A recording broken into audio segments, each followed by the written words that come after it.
the day. This is, I think, is the first session, so good to see all of you. We are here to talk about something which is not just shaping the future of gaming, it's shaping the future of mankind. AI, specifically Gen AI, is touted by many as the most powerful force which mankind has seen, which has the power to solve the problems of mankind, whether it's climate change, education, so on and so forth. So we are today in a phase where we are seeing unprecedented change through Gen AI, changing everything around us, whether it's every sector, product, service, even the personal spaces we are in. So with all this, today's context is to talk about how AI will change gaming. So over to you, Sanjay. Hey, hi everyone. Very welcome. I think the crowd is coming. I'm very excited to see you all. Yeah, hi. So, great. I think the energy is low considering this is the first day of the 3-day session. I really want to see at least the crowd which is here should be a little more energetic. Pehla session, right? You have not attended any session 2 days so far. I'm very thankful that you chose this one. Thodi bhadi ki janta I know, but rest all who came by choice, I'm very thankful. So let's do an exercise. Let's raise your hand if you believe AI will revolutionize our gaming industry in the next 1 year. How many of you believe? Oh, everyone. Oh, nice. Superb. So that's a coincidence, man. All like-minded people in the same room. It's half amazing. The job is done. Half the job is done. Yeah, I don't think then we want to convince you that you have to choose AI. And I'm pretty sure when you raise your hand, you already are using some bit of AI, right? Now we'll see in the coming slides how we are using it. But let's see how the world today is using AI. Recent last earning calls of Google, you might have seen, Sundar Pichai mentioned that 25% of the new code of Google, right, it's being written by AI. 25% is huge, right? The developers who are here, like, we are only reviewing or refining the code. We are not writing much code now. It's a great success for AI. Netflix, right? Netflix has been using AI for almost like 10 years now. There's so many models. 80% of their recommendations is powered by AI. Phenomenal number. And just to add on, when we say AI, it broadly encapsulates two aspects of AI. One is ML, which we know has been in place for the longest time. Machine learning models has been powering various industries.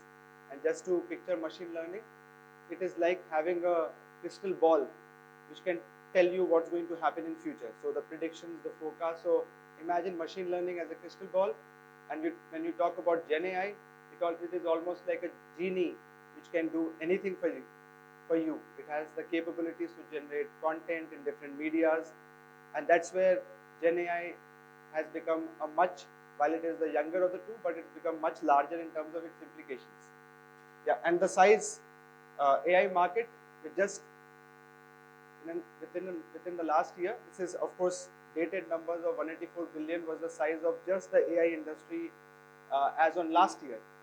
And this industry, as you know, is growing by leaps and bounds, and we have seen not just the industry go, but also the industry player. All of you would have witnessed what has happened to NVIDIA. It has become the most valued organization globally because it is kind of putting the infrastructure layer for this Gen AI change which is happening. So yeah, so not just the big players, right? There's a great example which recently I read in the news. Gamers knows it. Like if you are playing LAN game, or if you are playing social games, the crunching noise, that irritating noise which your colleague does while eating nachos or eating anything, right? That's very irritating. It frustrates me a lot. Doritos came up with this idea of noise cancellation, only crunching noise cancellation, and that's powered by AI. So AI can actually help other industries and definitely gamers, right? And it's a great example how AI can be used in a very different way which nobody has thought of. That's a great testimony for where AI is going. So this is all about AI everywhere else. Let's see what AI is at Nazara. So Nazara, you're all aware, it needs no introduction. But just to give you a top-level view, we are today serving more than 100 million monthly active users globally. We serve across 40 plus geographies across the world, and we serve right from the age group of 3, which will be 2, where we are building games for kids to educate them. So right from that, and our ecosystem spans across multiple games for multiple geographies, multiple demographics. Yeah. So we start with Kidopia, like the kids segment what Nazara serves in US market, 2 to 7 years of age, followed immediately by Wildworks from 8 to 12 years of age. These are kids. Then younger teen side, we have Fusebox, we have cricket, we have like fantastic team here who is powering the cricket game here, which is powered by Next Wave. Then we have Sportskida. It's a media and engagement platform globally now. It's content business. Nodwin, you all know you are here, so most of you may attend DreamHack. Right? That's a Nodwin event. Open Play, headed by Deepak here. It's a RMG segment. Everywhere here, we actually started AI implementation. It's a start, but we have long way to go. DataWorks is our data ad tech platform, and it's the best use case for AI. So you'll slowly see here. So at Nazara, last few months we have spent a lot of time in drafting and crafting our AI first vision. You already know that at Nazara scale, we have the very unique opportunity to kind of leverage this AI revolution to craft experiences for the players and also drive efficiencies and growth for the entire group. So AI first vision has two distinct pillars which we are looking at in terms of building use cases. On one side is how we can leverage AI to craft player experiences which are tailor-made for them. The importance of crafting those unique player experiences where as a player you feel that the experience is completely tuned to what you want and what you like. So that is one pillar of our AI first initiatives or approach. The second is to see how do we drive operational efficiencies, the efficiencies across different streams, work streams in the organization, in a game organization, whether it is QA, whether it is engineering, whether it is design, whether it is community support, so on and so forth. So these are two big pillars across which we are looking at driving AI first initiatives. Great. So let's uncover this, starting with in-game player experiences, right? Personalizing it. I'm pretty sure everybody is trying hard to personalize all the content what they have in game or non-game. Gameplay personalization, that's my favorite, right? And designer's favorite. How do you personalize the gameplay? Actually, it's very impossible. I'll say like it's very, very impossible for making a game that appeals to all. Right? Either you satisfy hardcore gamers or you make something for casual audience. Right? You cannot have a single product and you say that, hey, everybody is my user. It's very difficult. That's a problem, right? Now, traditionally, game developers used to solve this game. Designers and developers used to solve this problem jointly by making this flow, right? The designers here, they may be aware of how to keep the user in the flow. Right?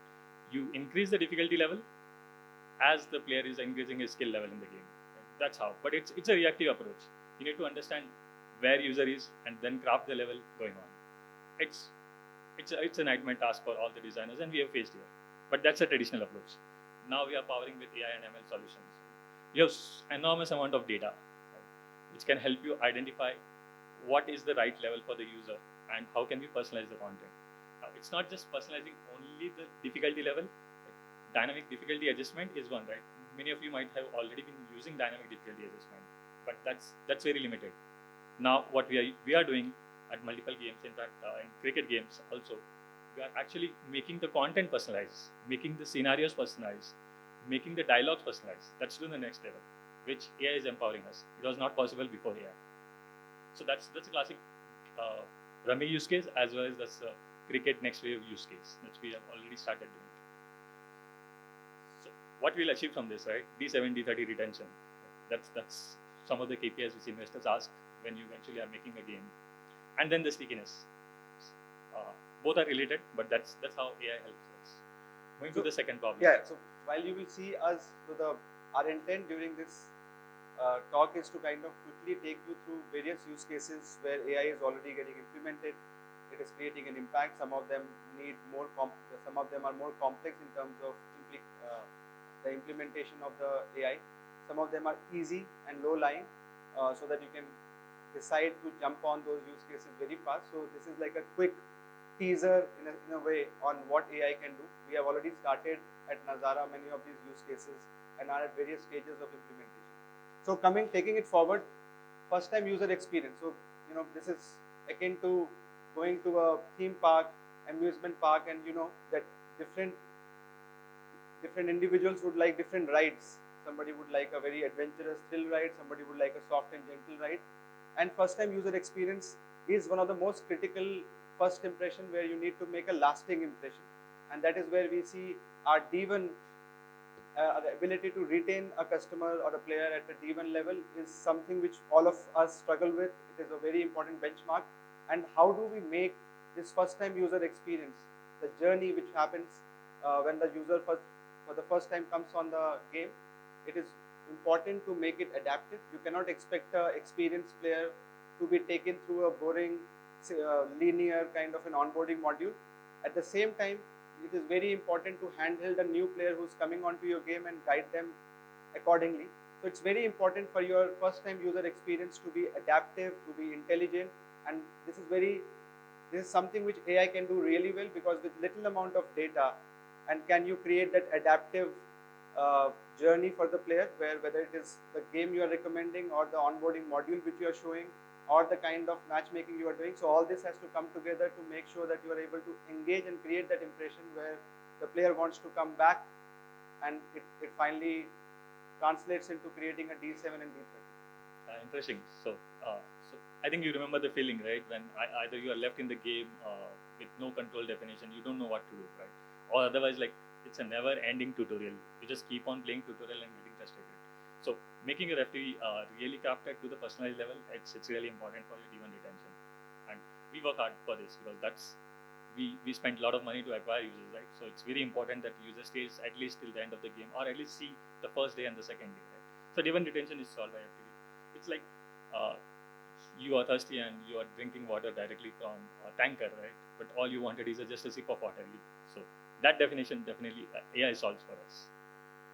My interesting topic, matchmaking. Right?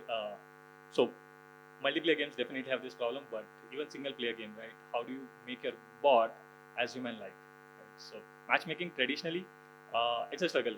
It's a struggle because we used to have simple ranking algorithm, math-based. Right? You have ELO, you have Clico. Most of the games are based on one parameter. It really is very difficult to match a player.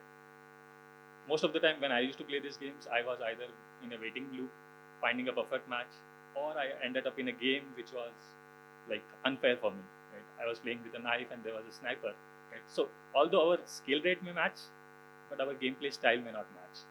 What does AI do with us? So since we have enormous amount of data, now I can have a perfect skill level. It's not just a simple maths. It's like if I am a player who has an aggressive style with some ranking, I can actually play against an aggressive style player with the same ranking, right? But that aggressive style is not coming up in the ELO or Clico ranking. This is what algorithm does for us. Right? So it definitely helps us number of sessions or number of matches played per day, and we have seen our sessions which were abandoned a lot getting decreased now. So that's something exciting which is happening, and not even just multiplayer game. It is also happening in single player game with a perfect bot. Yeah. Data adequacy. So I think one important construct which is important not just after the game is created or designed or developed, but at the very inception of the game is to also look at how you want to see, track, and get insights from the data you're going to capture from the game. So I think one important part is that AI, whatever we do, is on the foundation of data.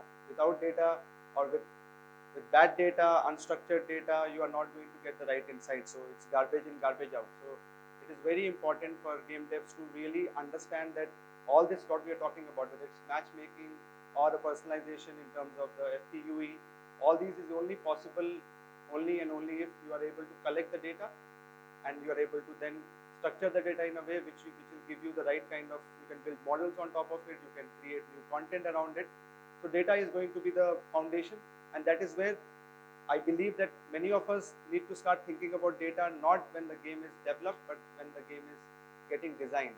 And that's a part of the journey of the game dev cycle where data should be there. The other part of data enhancement. So today we have limitations in terms of how much we know about the player. While we have the engagement data, we have the gameplay data, we have transactional data, demographics at some places is there. So it's today with the Gen AI, we are able to enhance the data. So if, for example, if you have the geography, if you have a pin code, you are able to understand the the income levels of your players, the categories which they come from. Similarly, if you have a handset data around what is the player using that you are able to kind of estimate if this player has the potential to become a high value player or a whale. So it's very important to look at how we can enhance the data. We will have some data, but today GenAI gives us enormous capabilities to use custom LLMs to kind of understand and enhance the data more and more, which helps us in creating these tailored experiences. That definitely solves this problem of this long boring forms where you used to collect the data. Hey, I need to understand more. We no longer need it, right? Our systems are matured enough to find out, hey, you belong to this cohort. Most probably you are speaking Hindi, although you are in Hyderabad, right? That we can understand now with the power of data because you are moving between North and Hyderabad. So, few things which definitely data empowers us is and I also want to, one thing I want to ask all of you is that how many of you are building games today? Right now you are in the process of building games. Quite a few. I want to ask you, are you thinking about data when you're designing games? Are you really looking at data as a part of game design? Because finally, when your games are developed, you will need to know what kind of touch points in the player journey you are going to capture and you're going to witness to understand how well your game is engaging with your players. So your objective function is to engage players. Objective function is to have them make more IAPs or having more in terms of the liquidity. So with those objectives, unless you have granular data which can help you in understanding how the game is doing, right now we are looking at only the KPIs, which is a D1, D7, D30. But below these KPIs are micro metrics which will help you what is driving this D7, D30. Like we look at a funnel which says installs to gameplay to a purchasing user, but then within this cycle of the broad KPIs, there will be so many micro metrics which are involved. And it is very important for you to think about what are the critical touch points which you believe are important for you to look at when you look at the player journey. So player journey perspective at the time of game design is very, very important. And that is why today CDP, how many of you know what is CDP? Anybody? Oh, there's one. What is CDP? If somebody raise a hand. Oh, so I'll answer that. It's customer data platform. So correct. Yeah, customer data platform. This is one of the most important things today, which is driving how you really look at the player life cycle and engage them. So customer data platform means that across all the critical touch points which a player has with your game, you're able to capture it, structure the data and build it together, which then becomes your store or source of all the insights which you are going to take out from there, instead of having it scattered across different parts of your databases or your ecosystem.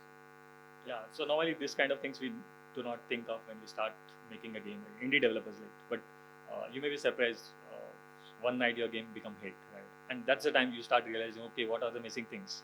CDP is the biggest missing thing you'll encounter that time, right? And today's dynamic ecosystem, any game can come up on the top charts and you'll start realizing, wow, you're making money, but then how do you do all the other things?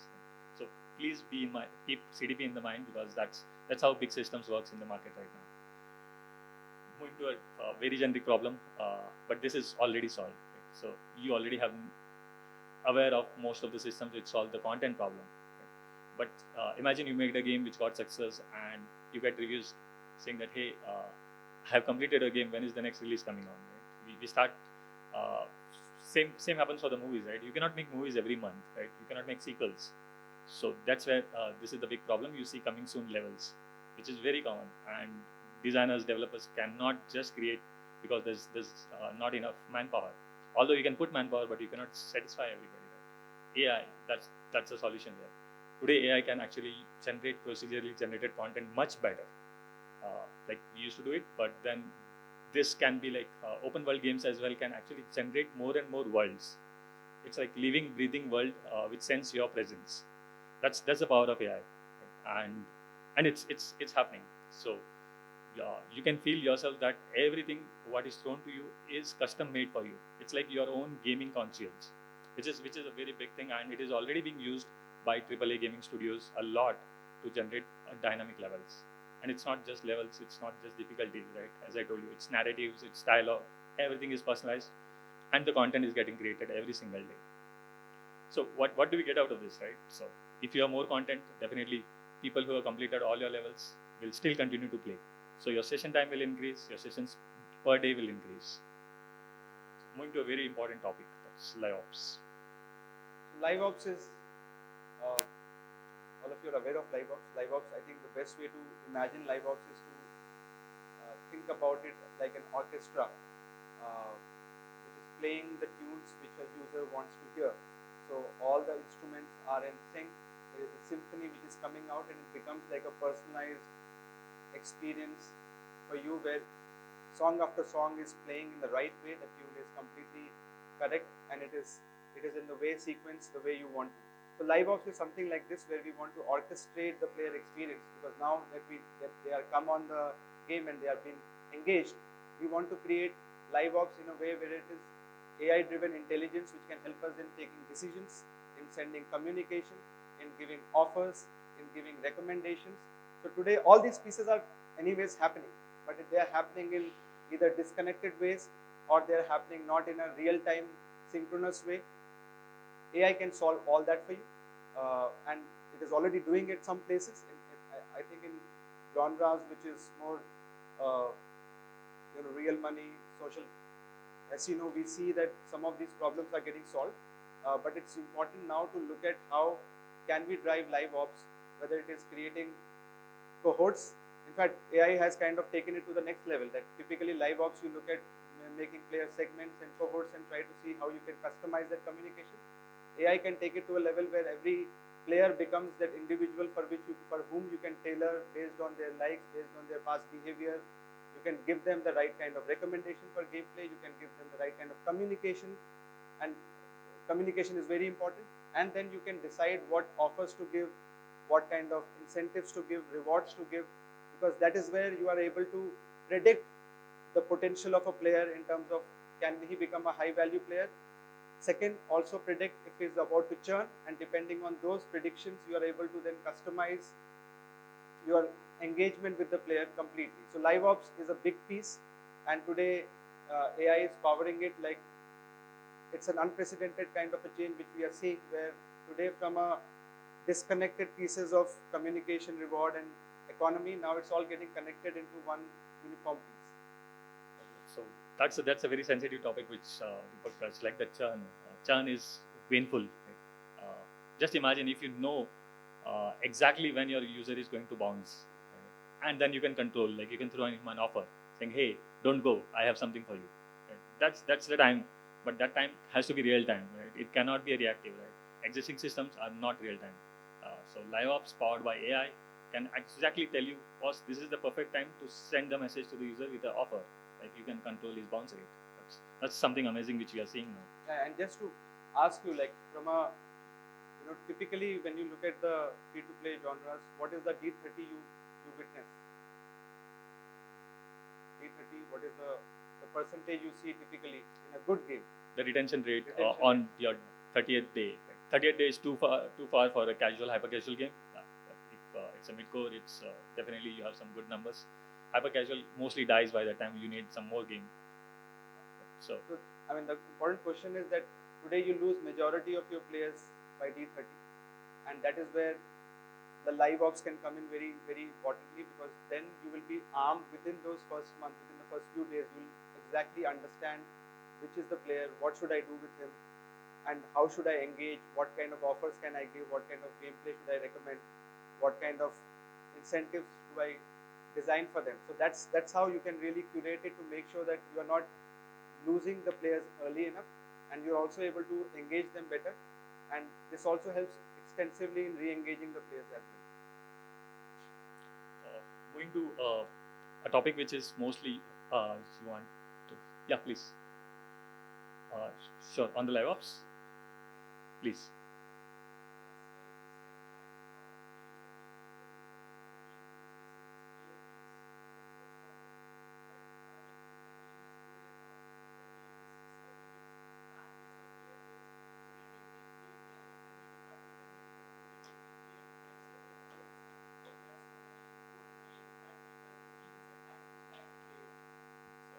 Like there are many old games that people revisit now, like so many old GTA games, Cricket 2007, people play it till now. They choose it instead of playing the costly, expensive multiplayer games because it gives them nostalgia and many things. Like it gives them player experience. So how, like I think that not every game can be categorized in this thing that day 30 people will just stop playing the game. No, no, so I think the way to look at it, I think it's a very important thing you have brought up is games, of course, are it's a creative medium. So in a way, it is like a movie that you make, and people want to watch it again and again, right? So and of course, games have a direct engagement with the players. But the important thing to realize is this is not to counter that. This is to support and enhance what you're doing. So the important thing is to understand that games, while they are a creative medium and there will be an engagement which will be a naturally built into that creative medium content which you have created, but gaming has science around it. Gaming has data around it. And that is where if you bring in that aspect, whatever you're doing, you can do multiple times better. The intent is that how do you have data, today you are still, some people are coming, how can you make more engagement with your players? That is an answer which data and AI can give you. So the idea is if you're looking at 10% users coming to you after a month, or 5% or 4%, can you really drive that up using the kind of player journey or data which you have, and then drive better engagement and other things? Yeah, so normally game do not die. So the idea is if your game is like nostalgia game, they have a lot of content. Hyper casual especially face this problem, but with live ops, basically you are crafting the journey, you are tailor-making the journey for this customer, right? And you're sending him notifications to come back. People are busy, right? You downloaded the game, but tomorrow, day after tomorrow, you'll forget it. So you need a journey for him crafted directly on some engagement tools, and that's where live ops comes into. And it has been used like by a lot of companies. It's not powered by AI, right? That's what we are solving right now. So how do you ensure that live ops is automated? How do you ensure live ops perfectly goes into the right timing? But yeah, nostalgic games definitely. I don't know how many of you play. I still play Road Rash, right? That was my first game. But sometimes I go to YouTube video and see Road Rash. So I don't know what is day. I think day 40 years. Yeah, maybe. I'm playing so far. So, community is actually a specific problem for games which has chat enabled. There's like lot of toxic messages which comes to our system, kind of millions of messages. Like in a month we have around 100 millions of messages which requires moderation, right? Manual moderation is not a feasible solution. We have big teams. We have spent a lot of money on people who will see the chat message and see, okay, this is good, this is bad. Every moderator actually have put one eye on the toxicity, another eye on the PII, right? Is this person is a scammer? He's taking the data from kids. It's very risky and it's not compliant. Like we, being game developers, it's our responsibility to make sure our games are good enough, safeguarded for the kids, right? All the compliances, COPA compliance, everything has to be followed, right? That's what the moderator's job do, but it's not scalable, right? As the game grows, moderator teams grows, right? Which is financially not a model. What AI does, and it's already started doing it in our Animal Jam game made for kids. It's a WildWorks property. What we do is now we are powering the solution, the backend entirely with AI. Right? All the messages goes to the AI. You can do it with simple language filters, some comprehensive language model. That doesn't work. All these scammers actually, I don't know how they invent a new language for cheating. Right? You can actually abuse in like so many, like Hindi mein gali dena acha lagta, right? But which are the AI solutions who can actually catch your Hindi gali? I don't think there are. So AI has that power. Right? AI is constantly learning. Instead of I giving them a language model, which is like trained on my language, if I'm using LLM over the global, like over the world, like if I'm taking all the data in, if my language model is huge, I'm not talking about SLM, I'm talking about huge models now. That's where my community problem can get solved. And we have already solved it to some extent. And that's why our games which are running, which are having 100 million messages per month, now are being filtered by AI. So good thing is about rejection rate, player satisfaction ratio, everything gets better. I think we had enough of discussion on personal experience. We have covered a lot of things. Moving to the important topic, money, right? Profitability. Yeah, the profit will happen from both sides. Can you hand the mic to them?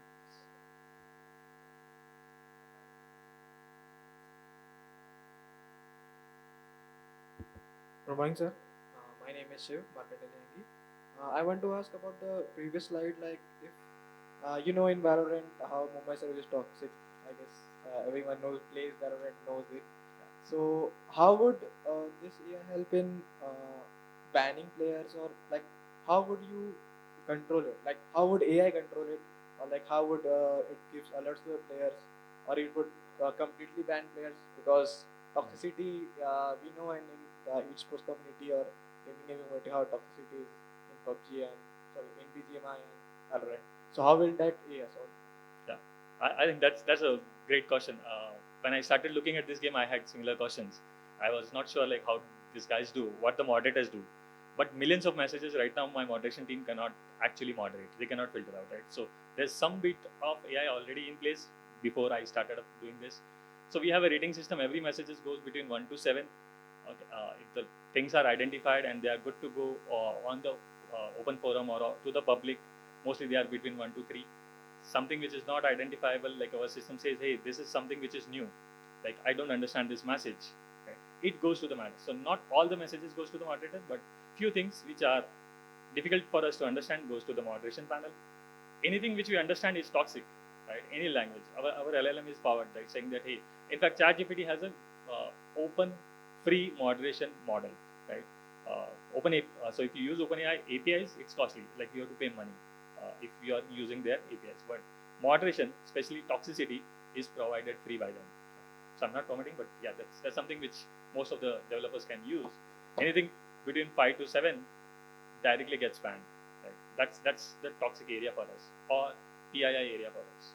So most of the models like this, like we have some algorithms which will put everybody into this 1 to 7 rating, and we filter out the messages. I have a question as well about this slide. How do you train an LLM to look at contextualization in the conversation? So you have toxic messages and the words that like we can pick up that these are toxic and we maybe don't want these. But in a lot of games, like the toxicity is in context, it's kind of needed. Like they want to sledge each other, and that's kind of how the entire chat, like the entire chat is behaving. So it's not necessarily like bullying or hurting someone or like kind of targeting anybody. How do you get an LLM to understand this and then like Sure. solve for that? So that's for us that is a little challenge. But yeah, if you look at the wider audience, so for the kids game, we are very strict. We let's say we have around 20-30 toxic parameters, right? There's like vulgarity, that's like constant bullying, there's hatred. So we have many parameters where we scale the user's message and derive a rank for it, 1 to 7. Now between all these parameters, we have rules engine which says for this particular, if it is open world, right, we keep everything very, very strict. If it is a room where actually you want to like exchange that kind of message, a group, right, where it's okay, right? So we have a different rule set. So that there's policy guidelines which are built on top of this toxic rating algorithm. So that is applied on room basis. But anything which is open to the world, it's very strict, especially for us because it's kids genre. Thank you so much. Okay, so moving to efficiencies, right? The first thing, which is support. Yeah, the customer support, I'm sure support is one of the big use cases which AI has solved for. I think today there are so many AI chatbots across multiple industries. Gaming is no different. The important thing is to understand that many of those repetitive tasks, today the AI chatbots have the capability to do it. Human intervention should come in for more complex instances or queries. So today AI chatbots, whether it's text or voice, is today being driven across multiple industries. Like I said, the other part, so AI is solving for 2-3 things. One is to kind of enhance your AI, your support team in terms of building the lower layer of AI agents which can solve for the basic, the standard, the concerns or queries of the customers, and give only the escalations to the humans. Second part is they're also becoming important to do a sentiment analysis, which is what we also heard earlier. Sentiment analysis is very important to tell the customer agents, the support agents, to understand what is the customer feeling, what is the player feeling. So that sentiment analysis and making it a live feed back to the agent is very, very important. Third, when the agent is giving a response, AI becomes an assistant to tell them what is the recommendation in terms of what they should answer. The script, it could be a script, it could be a solution, because these AI assistants are trained on the past history and they are able to pick out those cases and craft out the messages which an agent has to give. So today support is getting really completely revamped in terms of efficiencies, the qualities and the turnaround times. The customer who used to wait for hours or days now need not do that and can be given an answer in minutes. Support is one big area of efficiency. This will add not just to the bottom line but to the top line in terms of making players understand that you are there to support them. So the second topic for production efficiency QA, everybody has done the QA in life. Like even if you're a game developer, artist, or anything, you play games, right? But QA is a massive undertaking. If the games are big, if you have like multiple modes in the games, for example, cricket, we have test matches, right? If you have to do QA of the test matches, it's like 5 days in real life. But yeah, here also it's a toll. It takes at least 5 hours for the testers to complete the test match, right? Manual testing, it's not happening. We still have bottlenecks in the QA pipeline. Mostly all our releases gets delayed because the build is still in QA, right? That's what the answer we normally get, and that's a challenge everywhere. But it's not a challenge in other industries. Like if I talk about application world and all, we have automated solutions like APMs, Selenium, where things are into the pipeline, right? You push the code and everything gets tested and you get the results directly, and it even gets a build on staging or production, pre-production, right? Everything is DevOps, smooth pipeline. In Unity especially, the things are not that sophisticated. We end up, because you have a separate pipeline for asset bundles, you have a separate pipeline for your binaries, and binaries are not, it's not giving you the exact QA, the manual QA's output, right? It says it works, but it's not fun, or it's fun, we don't get it, right? QA manually tells us. Now, AI is powering that aspect as well. Especially Unity and Unreal, we always face challenge like there are no DOM elements. You cannot find out which button to click because there's no special button, right? It's a placeholder. It's a visual, right? So AI, which is powered by computer vision, which we are now using, right? We identify what is the button which says next or next go, or how do we swipe? How do my player actually, the bot actually hit a 6, right? Those things which automated systems were failing, now AI is helping us to find out, okay, how I will learn this game entirely by myself. There are some great use cases by Google Labs and all. They have already demoed multiple sessions that, and you'll see multiple sessions again today, how their internal systems are using AI to do play testing on a very larger scale. But yeah, we are also internally evaluated a lot of things on QA automation. There has been a lot of work which has been spent into it. It's a big industry itself. Like it's not just a gaming industry. QA is everywhere. So turnaround time, coverage, quality, all the reviews what you get 1 star, it now can be controlled because of the AI. Third and most important, and the last one, fraud. I think, given the time, I think so frauds. We know that what percentage, in fact, what is estimated is 10% of gaming revenue goes out because of the frauds which happen. And we've already spoken enough about the importance of data. So frauds is something where you can really use models to kind of tell you if there is a pattern which could be flagged, and it can proactively manage risk than being reactive about it. So that's one big use case which I think most gaming organizations are today looking at, building stronger models to prevent fraud than just responding to fraud. Sure. So we talk about experiences, we talk about profitability by production efficiencies. Now, we'll just tell you, like, are you ready to actually leverage all this AI? It's not something which we have built in-house. There are so many third-party tools or systems available for you to use. Much better companies who are doing amazing work in AI, but that will not help you directly. What we realize is we spend a lot of time in every product to make the data ready for consumption of the AI. Refining your data, making it structured so that AI can actually generate meaningful insights. That's actually the effort required for the AI. After that, the task is much simpler. Whatever we spoke, it's all we have already been using in the manual way. But this is the new piece, right? How do we refine the data so that AI can make sense out of it? Just to ask you, how many of you are already using AI tools or solutions in your game dev process? Hey, this is not ChatGPT, by the way.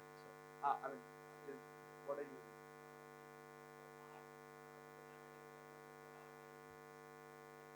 Super.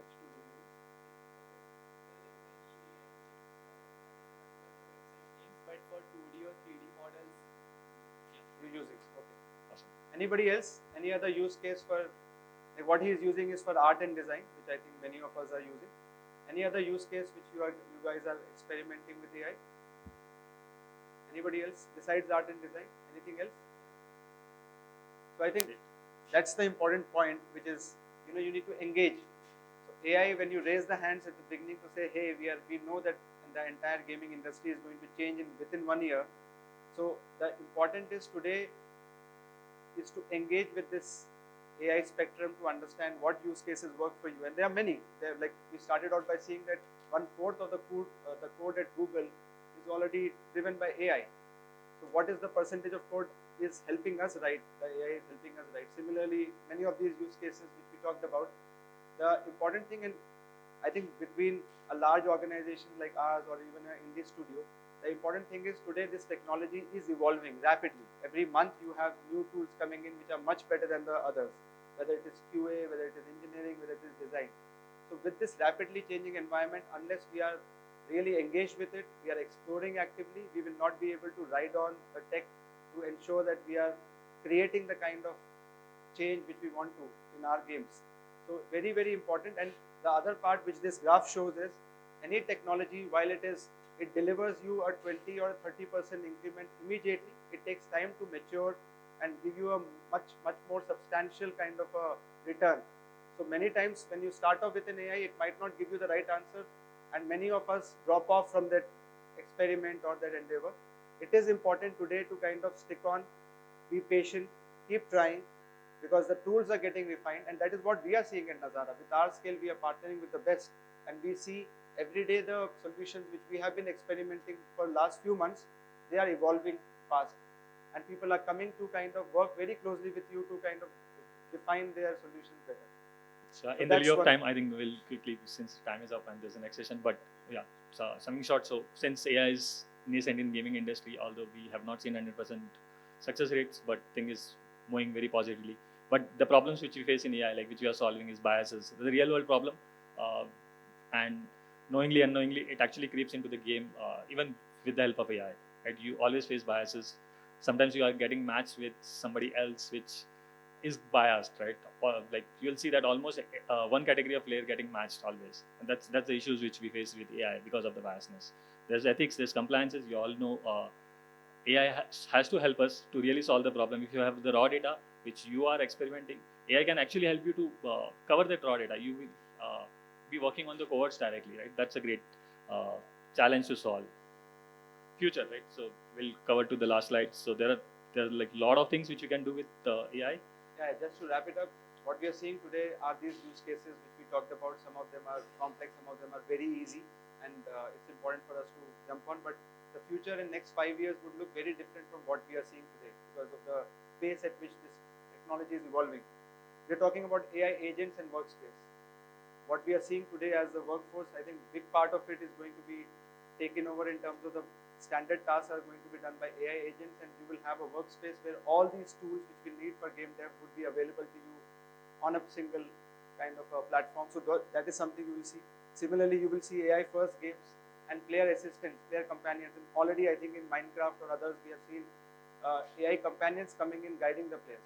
So there are much more which is going to change.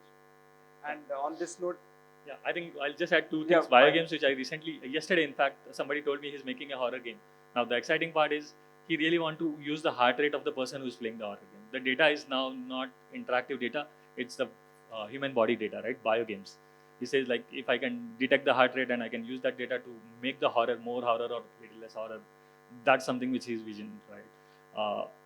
Puzzle games, right? He want to actually check the brainwave pattern and make the puzzle based on his intellect, not with his interaction data. So that's where the future is going, and I think we have a great future. With these tools, every indie developer here can actually compete with the AAA game studios. There's nothing, we have superpower right now, right? And everybody has the superpower in their hand. It's all democratized now. So that's the power. Thank you guys. Thank you very much for attending the first session. I hope it was good and it was beneficial. You had some takeaways. Thank you. Thank you very much. Oh yeah, we should. Time, so we'll take it offline. Can we? Because I think the the next panel next is there panel and is we overshoot. I'm so sorry. Yeah.